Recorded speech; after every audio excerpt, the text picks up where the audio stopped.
Welcome back to Adventures with Dice. I'm Rob, and I am your host for these videos.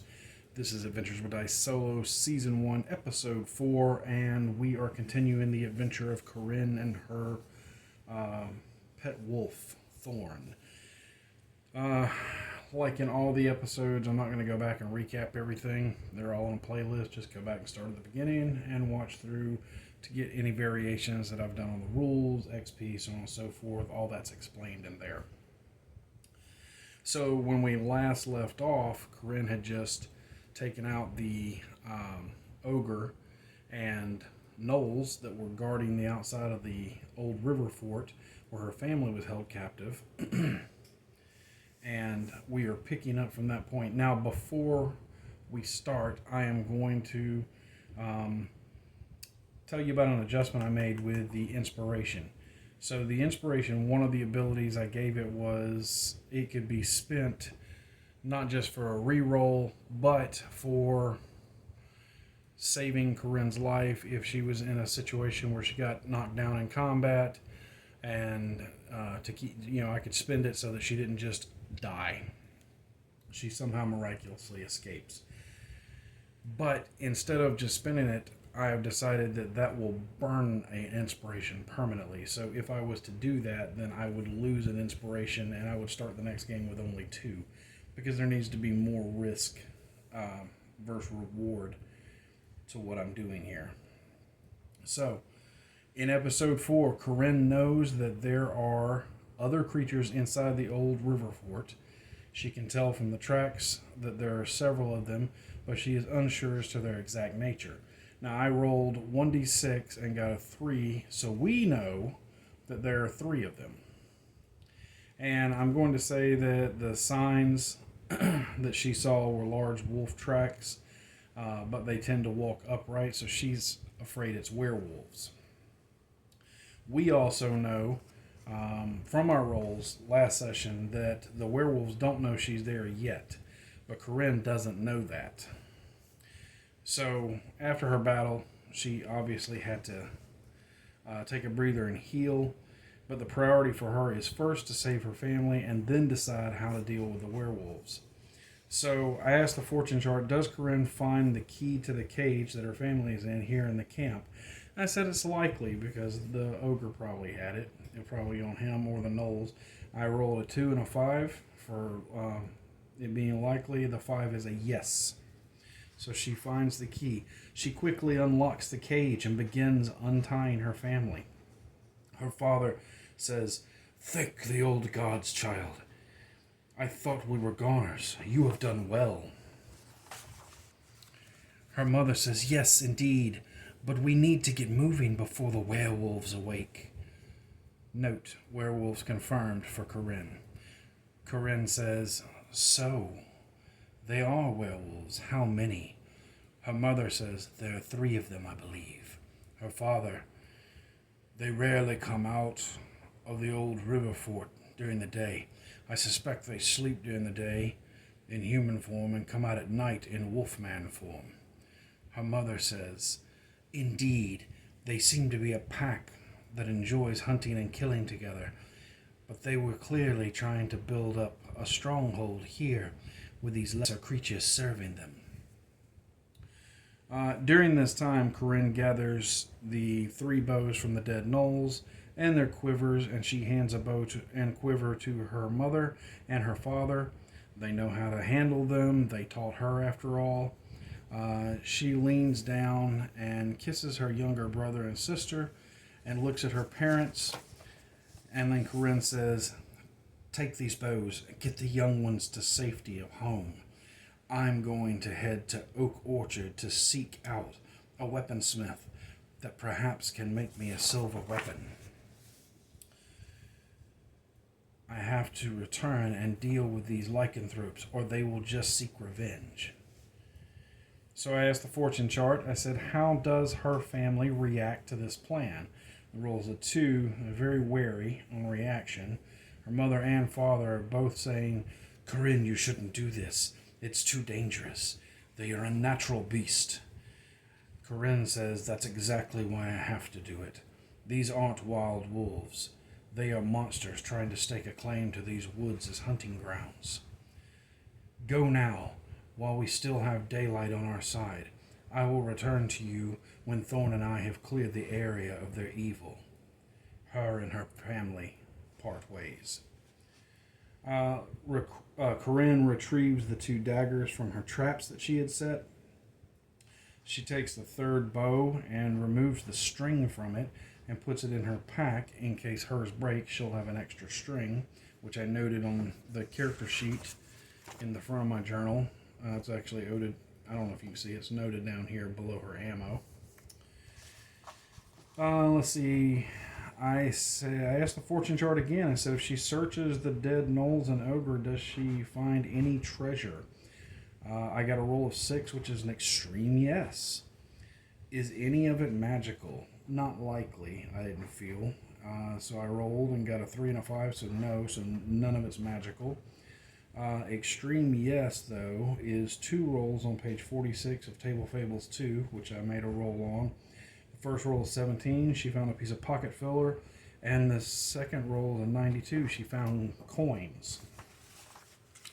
So the pocket filler, I rolled a d20 in Table Fables 2, and she found a pack of matches. It was a roll of 5. Coins, I rolled a d12, and she found d100 coins. And oddly enough, I rolled, and she found 99 gold coins. So, I mean, that was pretty good. Now remember that she has used 2.5 of her watches traveling to find the camp today, so she only has a couple of hours left that she can travel. She will follow the river as much as she can to throw the werewolves off her track. She's a good hunter, so will this work? I asked the fortune chart, can she use nature in the river to throw off her scent? And I said it was likely. I got a roll of 4, but she doesn't know that. Only all she knows is that she's trying. But we know that she got it. Corinne has made 2 con checks for the last 2 hours of travel since she's in her 3rd watch of travel. The first one is a normal con check. Roll 20 is a crit, so she's good. Roll number 2 was a 5 plus 4 from her con is a 9, so she fails and gains a level of exhaustion, which gives her disadvantage on all ability checks. Let's see, I rolled my weather die right here, and heavy rains begin for the evening, which is actually good for her. So I asked the fortune chart, can she find shelter from the rains tonight? I rolled a 4, which is a yes. I said, but what kind? I'm thinking that it's likely that she finds like a cave. So I asked the fortune chart, does she find a cave as shelter? Likely. I got a 6 and a 6, 2 extreme yeses. So she not only finds a great cave for a camp, but that'll keep her out of the rain. That rain is helping to mask her scent. So because both dice were 6s, I'm going to say the cave looks safe, like nothing has used it in a long time, and she can get a much needed rest here. So at this point, I will show you, this is the map that we're looking at here. This is her family's keep. Over here is the river fort. Down here is Oak Orchard, the town that she's heading to. And like this wasn't here before I started playing, just Oak Orchard. But as I started putting the pieces together, I started outlining and coloring in sections of the hex grid. And on my larger world map of Unland, this would be right in here somewhere. Right in there is where Oak Orchard is going to be.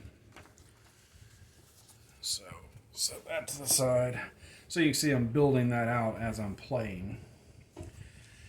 Let's see.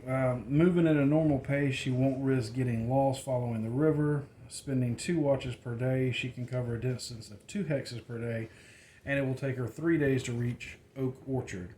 This will give her time for hunting, and she needs to, as she doesn't have enough provisions to make the trip. At least I didn't think so originally, but then I started calculating, And remember that as long as she has a source of fresh water, she can use half as many provisions. So she will awake the next morning refreshed, and because she's following the river, she only has to use half as many provisions per day. So she has 4 at this point, so we'll only use 3 to get there. Roll for each day for a random encounter. So that's what I did. I rolled for day 1, day 2, and day 3. Day 1, I got a yes for a random encounter. Getting an encounter on a 1 or 2 on a d6.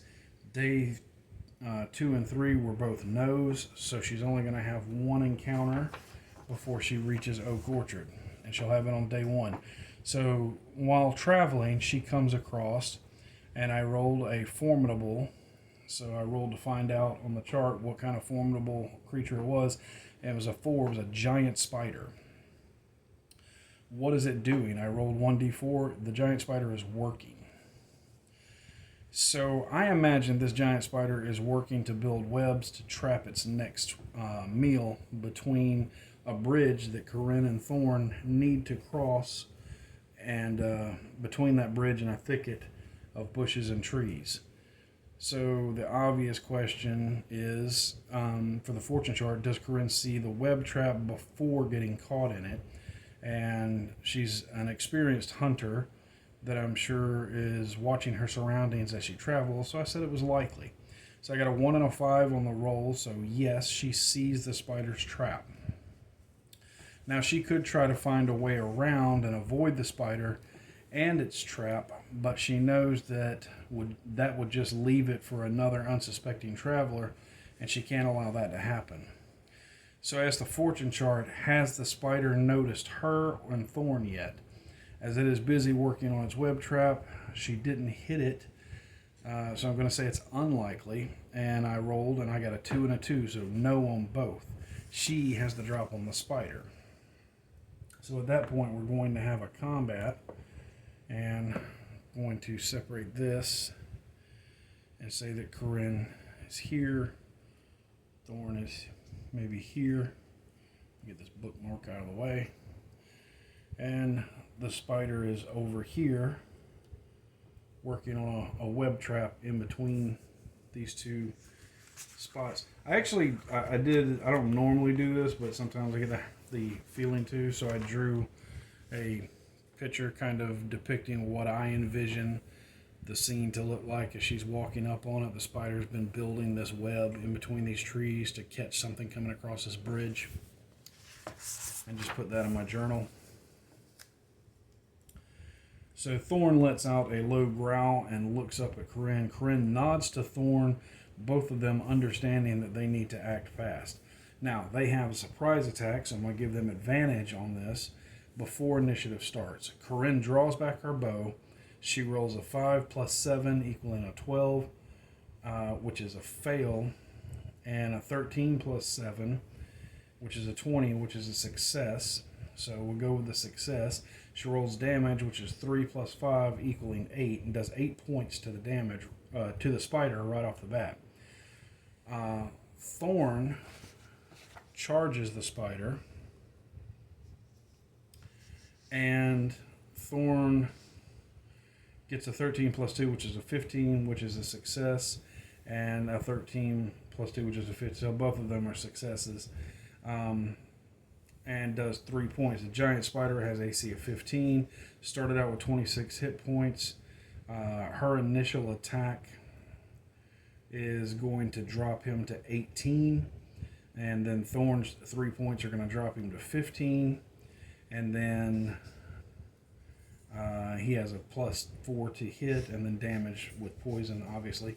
But then we go into initiative, and Corinne rolls a 13, the spider rolls a 10, so Corinne has initiative. She attacks, rolls a 1, which would be a crit fail, so I have no choice but to spend an inspiration. So boom, one of those is gone. Rolls an 18, that's a success, does 7 more damage, dropping the spider down to 8. Thorn rolls an 11 and misses. He tries to move away, and because he tries to move away, the spider gets a free attack on him. So it rolls a 17 and does 3 damage to his 13 hit points, which is going to drop Thorn to 10. And he has to make a normal con save against the poison. He makes a 19 and saves. And then the spider gets to go. He attacks Thorn, who's already right there, rolls a 17, hits for 7 damage, knocking Thorn down to 3 hit points, and doing poison again. Normal con save of 15. Thorn saves against the poison. Okay, so we go back to the top of the round, and Corinne fires again. She rolls a 19, which is a hit, does 9 damage. The spider only had 8 left, so boom, that kills the spider. All right, so that drops him. Now, at this point, Thorn is heavily wounded. He's been hurt pretty bad. So she has to spend a provision for Thorn to take a breather. He gets back 5 HP, putting him at 8 HP. And she can retrieve half of her spent arrows rounded down, so she gets back 1 arrow. With no encounters for the final 2 days, her journey she has been on, with 1 watch each day. She can hunt if she wants to, but she still has 3 provisions, so she could make it without hunting. But she's going to anyway. So hunting in the forest, this is on page 116 of Old Soldier's Reign. Okay. Forest and grasslands is easy per page 116. The first hunt, the rules for hunting being on 114. She first has to locate prey, so she rolls wisdom. Hers is -1, +2 for hunter is a net 1. It's an easy check, so the roll is 6 + 1. It fails, and she fails to find any prey on the first day. The second day, she spends a watch hunting, rolling to locate prey. She gets a 10 + 1 total for an 11, which is a success. Then she has to roll for the prey size, so she rolls 2d6 and gets a 5. She rolls to attack. 13 + 7 is 20, so success. So the prey, which I'm going to say is a couple of rabbits, provide her with 5 provisions. You can look at the rules on 116 if you want to see how I got that. That's all she's going to have by the time she reaches Oak Orchard. And since we've already rolled and know that there are no more random encounters until she reaches Oak Orchard, I'll go ahead and skip to her arriving in town. Alright, so Oak Orchard, when Corinne arrives, it is mid-morning. The air is crisp and cool. The smell of baked goods fills the air, and vendors are busy opening up their shops and carts. She is not going to waste time. Her goal is to get some silver arrows and head back to the old river fort. So I needed a town for Oak Orchard, so I snagged this town out of one of my fantasy map books, changed the name to Oak Orchard, and put it in my journal. Alright, so being as Oak Orchard is the closest town to her family's home, I would say that it's likely that she has been here before, selling pelts and furs, buying supplies, that kind of stuff. This is probably where her contact low feat is going to come into play. So, fortune chart. Does Corinne know the blacksmith here? And I said it was likely. I rolled and it's 5 and 5, so yes, she does know the blacksmith. Table Fables 2, I said, who is he? He is a human. His attitude is indifferent towards her. His body type is slender. And for his name, which I got from Table Fables 1, is Torin Tyrell. Now she knows that Tyrell, or Torin, but his attitude towards her being indifferent, I don't think he's her contact. I would think her contact would have a different attitude towards her. So probably just someone that she has done business with before. So at this point I was like, okay, well I need to find out who her contact is. Like, what do I know about her contact? So I rolled on page 40 of Table Fables, and her contact was the roll was a 14. He's a criminal. His race is human. His body type is heavyset. And notable feature is he is extremely attractive. And then I rolled for a secret, and it turns out he has a crush on Corinne. And his name is Elwyn Harold. So we now know a little more about this contact she's going to be dealing with. All right, so she goes to Tor and Tyrell's blacksmith shop to see about getting silverhead arrows made. Torin looks up as Corinne approaches. He is standing by his anvil. Torin says, "Good morning. How can I help you today?" Corinne says, "I need to get some silver-tipped arrows made. Is that something that you can do?" Torin says, "Aye, it is. Counting labor and materials, it would cost 100 gold for 10 arrows. Can you afford it?" Corinne, reaching to her side and feeling her coin purse, "Indeed, I can. When could you have them ready?" Torin says, "First thing tomorrow morning." Corinne says, "Fair enough." She counts out the 100 gold to pay for the work, and knowing that she will be spending the night, her next order of business is to rent a room. She finds a room with meals at the Jumping Trout Inn for a gold a day, so she pays for that, eating up most of the money she's already accumulated at this point. And let's see, does Corinne have any type of meaningful encounter during the day? I rolled, and it's a 1, extreme no. So she has no encounter of any kind during the day. She can kind of chill and relax. And I said, so she spends the day resting and relaxing. So does she have any type of meaningful encounter that night? I rolled a 4, so yes. All right, so we are coming to the end of it here, of this session, and we need to find out a little more about what's going to happen. So end of session questions. I said, what kind of event is it? So we're going to roll on the inspiration table here, and we're going to make 3 rolls. All right, 1 inspiration table. Here we go, 3 rolls. Action, attribute, and thing. So action is a 15, and a 15 is search. Okay. And attribute is a 19. 19 transformed. This is getting weird. All right, and our last one, we get a 14 person. All right, so let me write those down. All right, so she got, let's see, a 15, so search.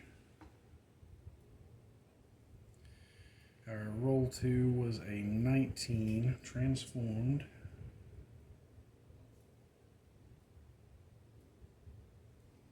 And our last roll was a 14, person.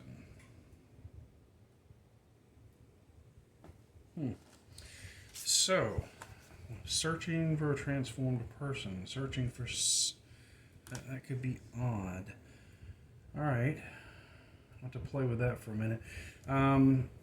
Is her contact, this is my next question, is her contact Elwyn, the criminal, involved? I said it was likely.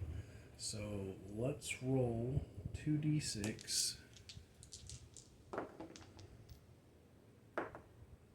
And I got a 2 and a 5. So the 5 says yes, he is involved. And I also wanted to know, since he has a crush on her, does she have a crush on him? It's extremely likely. He is very attractive. And this time I got a 1 and a 5. So, yes. So she has a crush on him. Okay, so her event is going to have something to do with searching for a transformed person. That I am going to have to look at and piece together how I want to do that before the next session. What does that mean? Because my initial thought is, wait, is Elwyn a werewolf too? Is he a lycanthrope? But somebody who tries to control it maybe, or lock himself up, and she knows about it, and that's why she doesn't hunt him, because he doesn't hunt people. I mean, that could be really interesting, and it would also fit the story. Like, she could be going to him for information on these other werewolves. Yeah, I like that. Maybe he's a werewolf.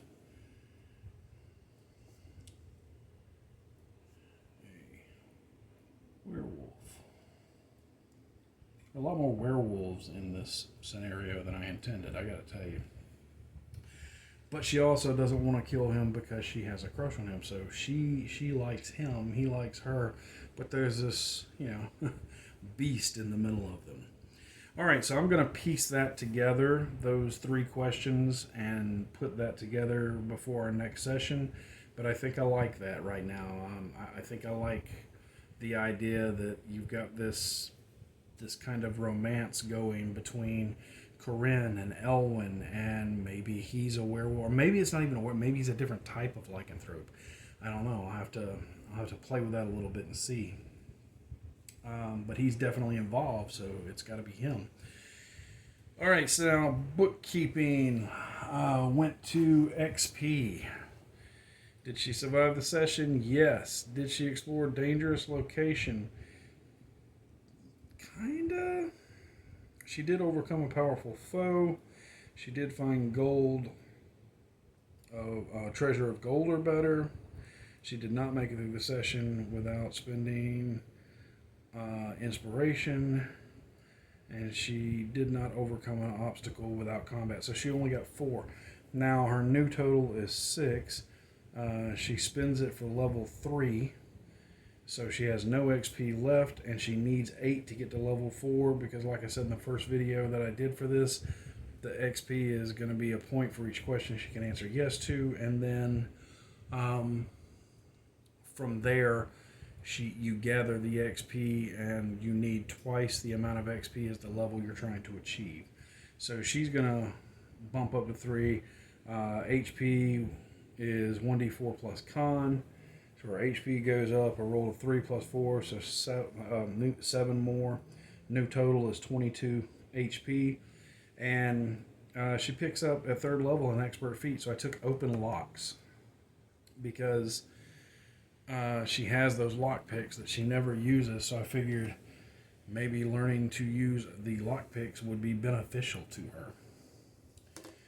So that's where we're at. She is now in Oak Orchard.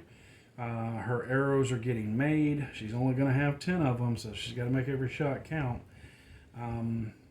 We know that her contact is not just somebody she knows really well, but there is a romance between the two of them. Like he has a crush on her, she has a crush on him, and I'm thinking he's some type of lycanthrope, and she's going to be seeking him out for information in dealing with these other werewolves. But I'm going to write all that up and start it on episode 5, and we'll look at how that plays out when we come back. Hope you enjoyed the video. If you did, hit the like, subscribe if you're not a subscriber. If you'd like to get these videos and other videos I do early, consider joining the channel. You can hit the join button for $1 a month. You get early access videos. And until next time, my friends, good gaming and good luck.